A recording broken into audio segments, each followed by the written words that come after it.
So let's talk about season 4, episode 9 of From. I'm late to these reviews. I've been watching this show since it first came out. And let's just start off by talking about how the last episode left off, where Tabitha was approached by the man in yellow and he told her that, I don't know if he was manipulating her or trying to scare her into not doing it, but it seemed like digging up the bones was going to benefit him a little bit more, and it was something that she hasn't done as many times as she has reincarnated back into this Fromville. Now we go into episode 9 where she finally tells Boyd what's going on, because it just seems like no one talks in this town. Like everyone is either telling everything all at once or not telling enough at all. So Boyd finally is like, forget it. We're going to dig up these bones because I'm tired of whatever's going on here. My daughter-in-law's practically dead. Like, they don't know what's going on with her. He's like, we're going to dig up the bones. First thing in the morning, we're going to get shovels in the ground. So Clara walks off with Sophia and they have this interaction, which is a little creepy. And Sophia's like, you remember who I am? And Clara's like, no. And Sophia does this really evil entity looking thing with her eyes, and immediately Clara knows what's going on. Now, what we don't understand is, has Sophia been in Fromville before while Claire was still there? Because we don't really know much about Claire. Clara is just, she looked like just an NPC. Like, she just stands around and she's like a scene filler. But now she's getting some play and no one's really recognized her. She pops up here and there in scenes before, but we don't really know who Claire is and her backstory. For all we know, she could be Victor's sister. Now we're getting a little backstory on her. Whatever Sophia showed her in the past or promised her, it makes Claire do whatever she's asking. And I'm going to do horrible things to you.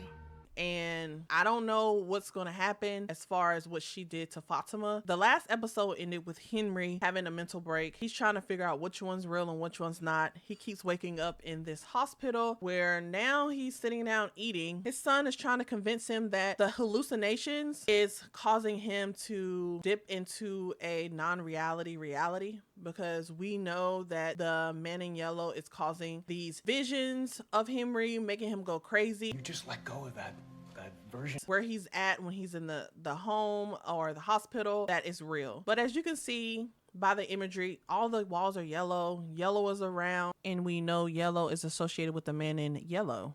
These dreams or visions that Henry is having is sponsored by the man in yellow. He is trying to manipulate Henry into thinking that Fromville is fake, when in reality, what he's experiencing is fake. And Henry wants that life back with Victor so bad that he can't distinguish the two. He doesn't know how to separate the two. Really? How can I do that? He wants his life back with him. He wants his son back, but he just can't fathom that the reality is Fromville. Need you to just... Julie finally discloses to her mother that she story walked and she's seen the man in yellow. And he was eating people. I'm like, finally, because Julie's been going secretly to story walk and she hasn't told her mom. And finally she sat down and told her. I'm a little confused because something has to give. The last episode, the man in yellow said, Tabitha, oh, you don't remember yet. Like, remember what? What does she need to remember? Who is he to her? And is collecting them bones just a way for him to be like set free?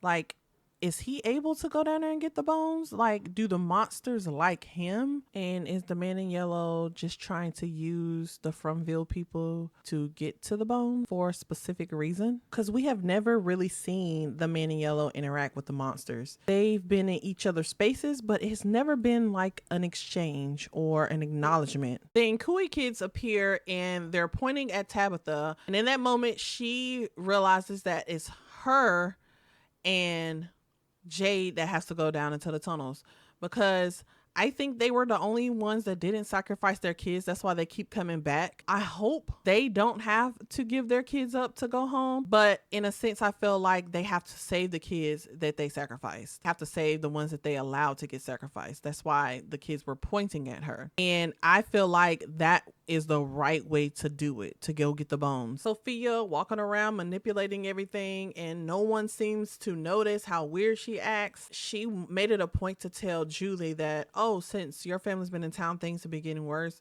No, since you've been here, things are getting worse. Just doing my part. Now all of a sudden things are really shifting, things are happening, and no one died this episode, which is very surprising because we have one more episode left. I thought somebody was going to, get slashed, So Jade and Tabitha get down into the cave, plastic wall, and they hang the talisman to emulate a door. Right as when they find the bones, I don't know if they are going to just walk right through, or when they pull the tree from above, if it's going to shift the walls and knock the talisman off the wall in the midst of it, and they're going to be able to walk right in. But from my understanding, it seems like the bones are going to be able to protect them. Let's hope. From the image, it looks like there's 6 chest torsos. I don't know, maybe it's some of them are buried up under, but I feel like there's one missing. I hope not. I don't think this exit is going to be as smooth as everyone thinks it's going to be, or hope it's going to be, because I don't think anyone really thinks it's going to be a smooth exit. It wouldn't be a good show if it was. Let's hope that they at least can get the bones out of the cave, or the bones can protect them and use the bones to actually kill the monsters. Like Tabitha used one of her little statues to kill the dolls. Show ends with Elgin looking in one of the crates, and I knew something like this was going to happen, but I did not think Elgin was going to be the one to find this image. I thought Acosta was going to be the one to find it. She has this task where she's in the basement of the colony house looking for any kind of clues. I just knew she was going to be the one to find it, but Elgin found it. Why in the world would he bring that picture to Sophia after everything that he's been through with Fatima and people trusting him? Why would he take it to Sophia and say, hey, this kind of looks like you? Why Elgin? Like, I hope you're going to be here in season 5, because that was just straight stupid. Why would you ask her that? She tells Elgin that she can only take on the form of people who have died in Fromville. I really wish you hadn't seen that. Like, who else has Sophia took on the form as the man in yellow? Has the man in yellow played someone else? Was the man in yellow Sarah's brother, and that's why they tried to make it seem like Sarah needed to kill him? What other person did the man in yellow play for him to make that promise to Claire? And how long has Clara been there? That's the math that everyone needs to do. We have to figure out the timeline for Clara. Maybe Clara is Victor's sister. Who knows? That's why Sarah had to specifically kill him, but she couldn't get to Ethan. Maybe it was a throw off. If you go back and watch some of the seasons, you can cherry pick some of the stuff that you missed, some of the Easter eggs from previous seasons and episodes, where it can kind of make sense if you go back and watch them and compare. We'll find out next week, and hopefully we're not left on a cliffhanger, which we probably will be. You really shouldn't be doing that. That is all. That is my take on this episode. I hope you enjoyed it. Please subscribe and hit that notification button so you get alerts when I post again. And that is Real Good Talk. Thanks for watching.